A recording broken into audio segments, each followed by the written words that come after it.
I'm sorry. So when one passes away, not when he passes away, what am I talking about? Before he even descends into this world, he gets a very high level of love and fear of Hashem. Much higher than even a perfect tzaddik. Moving forward. Sorry for all these interruptions. Av shehi yerida gedola uvechinas galus mamash. Though it is indeed a great descent, a veritable exile for the soul. Ki gam sheyeh tzaddik gamur aved Hashem b'yira v'ahava rabba b'sanugim.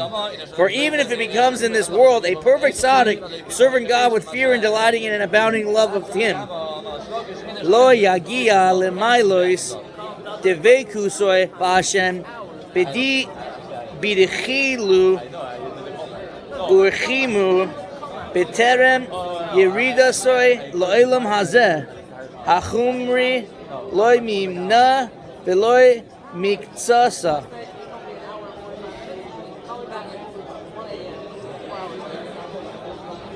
It will not attain to the quality of its attachment to God with fear and love that the soul experienced prior to its descent into this corporeal world, nor even to a fraction of its earlier fear and love.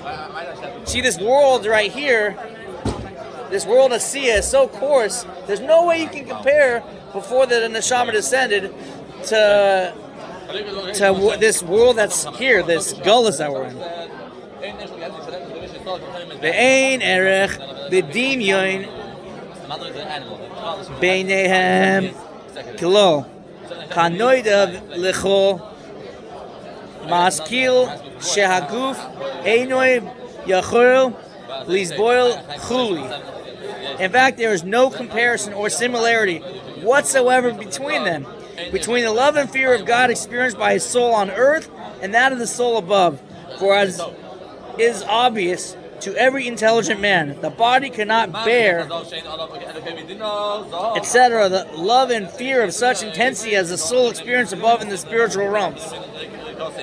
If we would experience the same love and fear that we did before we descended this world, we wouldn't exist anymore. Almost to the extent with Hashem creating the universe, if he would put all his koiches into creating one item, it wouldn't be able to exist because it's just too much. That's why Hashem has to have lots of levels of tzimtzumim, levels of contractions.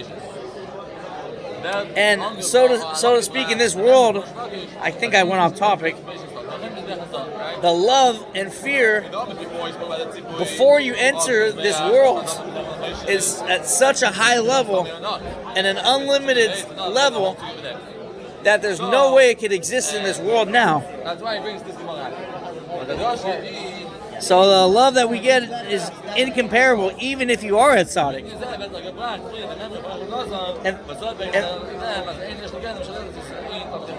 Having concluded his comment on the formidable nature of the soul's descent, the Alter Rebbe returns to his original point. The descent of the soul is not for its own sake. As it says in Pirkei Avos, I'm just bringing my own point. It was not our choice to be born, and it was not our choice to die. So we don't come into this world for our own sake. It's coming to say right now. Ela yiri dasoy la'olam hazeh lehis lavesh baguf v'nefesh hachiyunis actually. Hu kidei l'sak nam bilvad. But its descent into this world to be clothed in a body and vital soul is for the sole purpose of perfecting them. So, it's funny, we come from a much loftier source, a much greater love and fear of Hashem, and then we go into this world and it's not comparable. We're at a much lower level. But only by going down into this world can the soul actually be in perfection. Because once we do everything we're supposed to do down here, I think it's going to say that when we do what we're supposed to do, everything down here, then we're going to reach a much higher level than before, which is the famous concept of Chassidus. Yerida going down to go up. Yerida for an aliyah. You go down in order to reach a much higher level. Ulahafrida mehara shel shalosh kilipois hatmeos ayide shemiras shasa loy sase be'anfehen, to separate them from the evil of the three impure kalipa by observing the 365 prohibitions and their offshoots. An example, by observing the biblical and rabbinic prohibitions. Ulahai lois nafshoi hachi yunis im chelka hashayach la miklolus oilam hazeh, and to elevate his vitalizing soul together with the portion of the world at large that relates to it. So by doing the 613 mitzvahs, which is the 248 positive mitzvahs, and abstaining from the 365 things that we're not supposed to do, the negative commandments, by doing the entire 613 mitzvahs, only by doing so can you reach to a much higher level than before it. Ule kashram, ule yachadam, be'or ein soif, baruchu, asher yamshich bahem al yidei kiyumoi kol ramach, mitzvos aseh benafshoi hachiyunis. So by doing this, you're binding and uniting them with the Ein Sof light, the infinite light, which he draws into them by performing all the 248 positive mitzvahs through the agency of the vitalizing soul. You're already saying it. It makes more sense to do it than Eruvin and Shehi hamekayemes kol mitzvos masiyos kaniz kar le'el. Since the vital soul is the one that performs all mitzvahs involving action, as explained above in chapter 36, that the divine soul can activate the body in performance of the mitzvahs only by way of the vital soul. Be'etz Chaim Shar Ki Haneshama Atma Ena Tzericha Tikkun Klo Chuli. It is likewise written in Eitz Chaim Portal 26 that the divine soul itself does not need perfecting at all. The only soul that we're actually elevating is the animal soul. The godly soul has nothing to be improved. How can you improve an infinite God, a portion of God that's infinite? It's the animal soul. So what's happening is we're taking the godly soul to elevate the animal soul, the vitalizing soul, and by doing this together, then you reach a higher level. I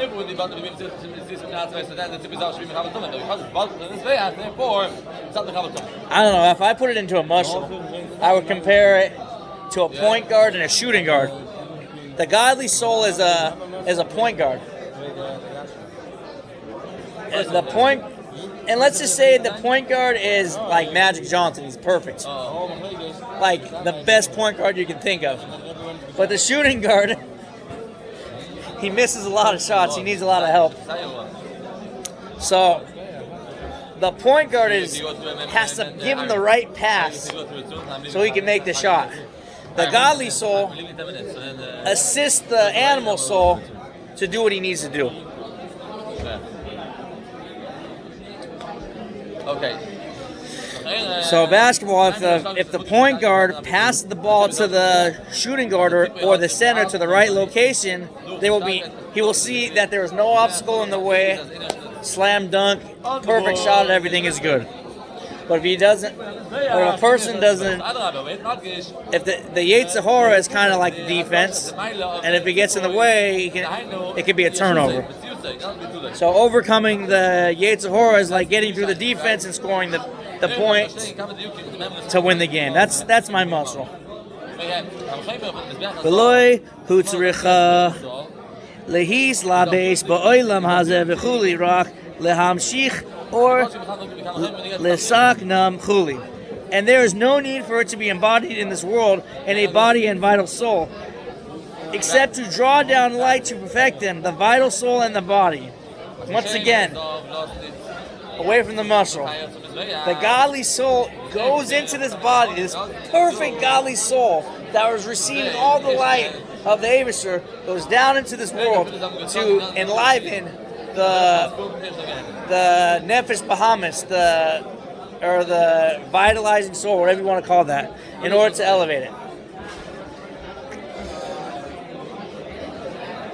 Behu mamash dugmas soid galus hashchina levarer nitzoitin v'chuli.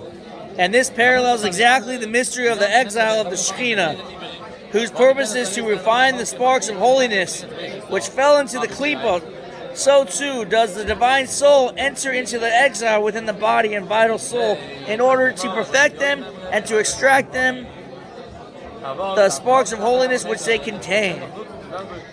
The foregoing discussion enables us to understand the particular virtue of mitzvahs performed through action. Creation and the soul's descent into the body were both intended for the purpose of elevating the body and vital soul, and thereby the entire world. Obviously, this makes sense. The godly soul goes into the body. Then, the godly soul elevates the Nefesh Bahamis. And what does the person do when he listens to the godly soul? He takes all the sparks in the world, he elevates it, and refines everything that needs to be refined. And when that person does all these wonderful things, he has an ashpah on another person to do the same exact thing.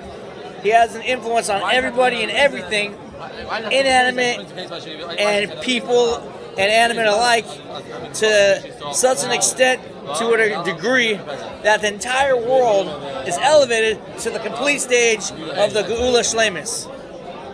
You gotta start one place and then you work all the way down, and it all started from the soul, the godly soul, went to the body got elevated, the body did one mitzvah, 2, 3, v'chuli, until the final stage of Geula.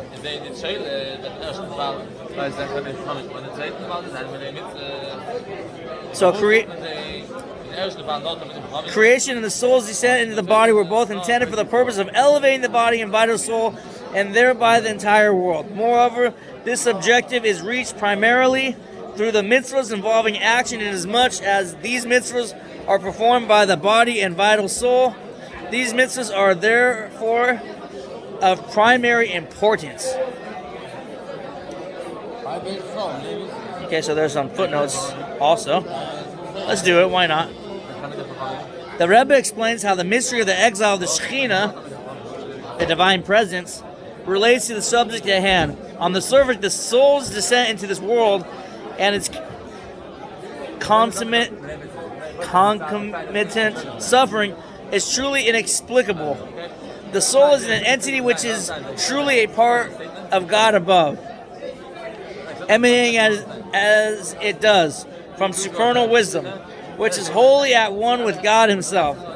That such a holy being should descend into this world merely to rectify the vitalizing soul and the body, whose choice is in Klipa Noga, strains the bounds of credulity.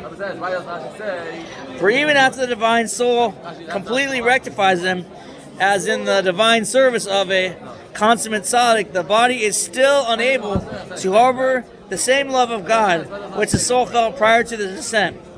Why then did the soul descend into this world? The Alter Rebbe addresses this question. Writes the Rebbe by stating that the soul's descent parallels exactly the mystery of the exile of the Shekhinah. whose purpose is to refine the sparks of holiness which fell into the klipos. We shall soon learn that the Shekhinah is the source of the divine soul. Furthermore, all things found within this world were created from the sparks of holiness, including the body and the vitalizing soul. Hence the parallel. The soul whose source is the Shekhinah descends into the world to refine the body and vitalizing soul, whose source is the holy sparks. And just as the exile of the Shekhinah is deemed a mystery for its descent, defies logic, so too is the soul's descent into the body and vitalizing soul a mystery. It defies mortal reason.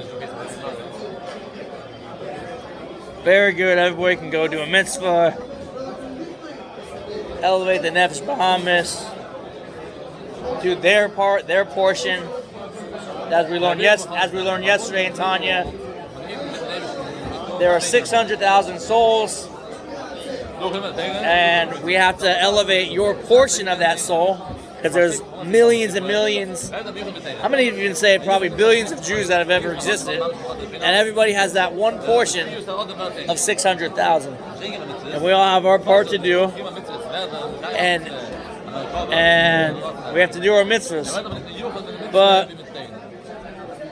if you look at the sichas, if it's supposedly true that we've already polished all the buttons, then every time we do a mitzvah, we're greeting Mashiach. So by doing Torah and mitzvahs and listen to the directives of the Rebbe, that's how we greet and welcome Mashiach. That's our tachlis. The same thing as before. The only thing is that by doing this, we're having in mind that we're waiting for the Rebbe to be revealed, or Mashiach, or we're having in mind that Mashiach is to be revealed finally to a Karav Mamish.